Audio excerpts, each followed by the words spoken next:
ఇందులో ఏ టెండర్ ఎప్పుడు పిలిచిండ్రు? మొదటిది RGOCP3 ఫస్ట్ లైన్ ఎప్పుడు పిలిచిండ్రు? 20 ఫిబ్రవరి 2024. ఎంత? 385 కోట్లు. ఆడ పర్సెంటేజ్ చూడండి, -22 పోయింది టెండర్. ఫిబ్రవరి 2024లో సైట్ విజిట్ సర్టిఫికేట్ లేకుండా టెండర్ అయితే మొదటిది -22 పోయింది. ఆ తర్వాత ఐదోది చూడండి, మనుగూరు OCP2 2025 ఐదోది 4/4/2025. కాంగ్రెస్ ఏమో 12/2023లో వస్తే ఇక్కడి నుంచి స్టార్ట్ అయింది. ఇక వెంకటేష్ కని 10/5/2025 417 కోట్లు. టెండర్ ఎవరికి వచ్చిందంటే చూడండి, అక్కడ contractor Shodha constructions private limited, పక్కన contractor name Srujan Reddy, percentage excess 13%. Site visit certificate లేకపోతే మొదటిదేమో -22, సైట్ విజిట్ సర్టిఫికేట్ పెట్టినాక శోధా కన్స్ట్రక్షన్స్ కు 13% ఎక్సెస్. మనుగూరు చూస్తే సుధీర్ హీరాలాల్ 10% ఎక్సెస్. ఈ రకంగా ఎక్సెస్ టెండర్లు పోయి సింగరేణికి నష్టం చేసిండ్రు.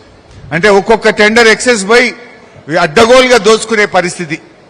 లాస్ట్ చూడండి, మీ శ్రీరాంపూర్, నేను పేపర్లో కూడా గతంలో మాట్లాడినా. లాస్ట్ 9వది శ్రీరాంపూర్ OC2, ఇది 604 కోట్ల రూపాయల టెండర్. ఈ టెండరు వీళ్ళు రింగ్ చేసి 7 సార్లు టెండర్ ఓపెన్ చేయలే. మా జర్నలిస్టులకు కూడా తెలుసు, మా మంచిర్యాల జర్నలిస్టులు దీని మీద పరిశోధన చేయండి. 7 సార్లు శ్రీరాంపూర్ OC టెండర్ వాయిదా వేసిపోయింది. ఎందుకు 7 సార్ల? ఇలా నువ్వు ఒక్కొక్క రోజు కూడా సింగరేణికి ముఖ్యం. 6 నెలలు టెండర్ వాయిదా వేస్తే బొగ్గు ఉత్పత్తి తగ్గదా? బొగ్గు ఉత్పత్తి తగ్గితే సింగరేణి ఆదాయం తగ్గదా? సింగరేణి ఇబ్బందికి జరగదా? అంటే ఆ రింగ్ అయితే లేదని చెప్పి 7 సార్లు టెండర్ వాయిదా వేస్తే దాన్ని బీఆర్ఎస్ బయట పెట్టింది. 7 సార్లు డేట్ ఇస్తారు, రింగ్ కాలేదని టెండర్ వాయిదా, డేట్ ఇస్తారు, రింగ్ కాలేదని టెండర్ వాయిదా. ఆనాడు బీఆర్ఎస్ గట్టిగా బయట పెట్టే దెబ్బకు ఆ టెండర్ ఓపెన్ చేస్తే ఆ టెండర్ మొన్న -10% తో పోయింది. అంటే బీఆర్ఎస్ పట్టించుకోకపోతే అది కూడా +10 +15 పోతుండే. బీఆర్ఎస్ ప్రశ్నిస్తే అది -10 కు ఆ టెండర్ పోయినటువంటి పరిస్థితి.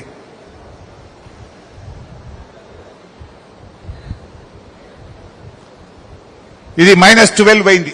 బీఆర్ఎస్ బయట పెడితే -12 కు ఈ శ్రీరాంపూర్ OC టెండర్ పోయినటువంటిది.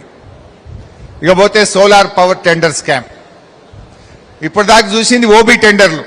దాంట్లో ఎట్లా దోచుకున్నారు, రేవంత్ రెడ్డి బామ్మర్ది ఎట్లా దోచుకున్నాడో చెప్పినా.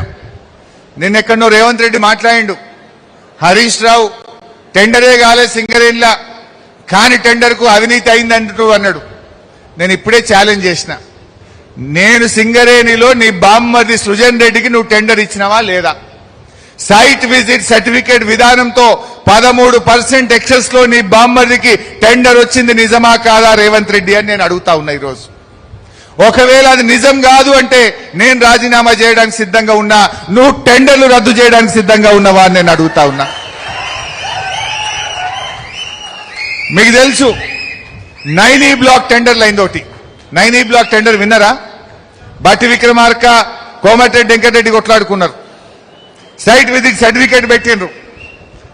అది గొడవ జరిగినాక సైట్ విజిట్ సర్టిఫికేట్ విధానం తప్పు, ఈ విధానంలో టెండర్ అయింది కనుక దీన్ని రద్దు చేస్తున్నా అని బట్టి విక్రమార్క గారు చెప్పిండ్రు. నేను అడుగుతున్న బట్టి గారు, నైనీ బ్లాక్ ను రద్దు చేసినావు, మరి అదే సైట్ విజిట్ సర్టిఫికేట్ తో 9 టెండర్లు అయినాయి, ముఖ్యమంత్రి బామ్మర్ది కూడా టెండర్ వచ్చింది, వాటిని ఎందుకు రద్దు చేస్తలేవు, నీకెందుకు ధైర్యం లేదు అని నేను బట్టి గారిని అడుగుతా ఉన్నా. నైనీ బ్లాక్ రద్దు అయినప్పుడు, నైనీ బ్లాక్ సైట్ విజిట్ సర్టిఫికేట్ పెట్టడం తప్పైనప్పుడు ఈ 9 టెండర్లు కూడా తప్పే కదా, వీటిని ఎందుకు రద్దు చేయలేదు, ఈ అవినీతిని ఎందుకు సింగరేణి మొయ్యాలి, ఈ బరువు ఎందుకు మొయ్యాలని చెప్పి మా కార్మికుల పక్షాన్ని నేను అడుగుతా ఉన్నా. ఇక ఇదైతే సోలార్ పవర్ స్కామ్. అసలు ఏంటి సోలార్ పవర్ స్కామ్ ఏంటి? ఇలా 2 విషయాలు ఉన్నాయి. సింగరేణి గతంలో కొన్ని సోలార్ ప్లాంట్లు పెట్టింది. ఎందుకు? మనం వాడే కరెంటు మనమే సోలార్ ద్వారా ఉత్పత్తి చేసుకొని వాడుకోవాలన్నది సింగరేణి ఆలోచన. కానీ ట్రాన్స్కో ఒక నిబంధన పెట్టింది, నీకు సింగరేణి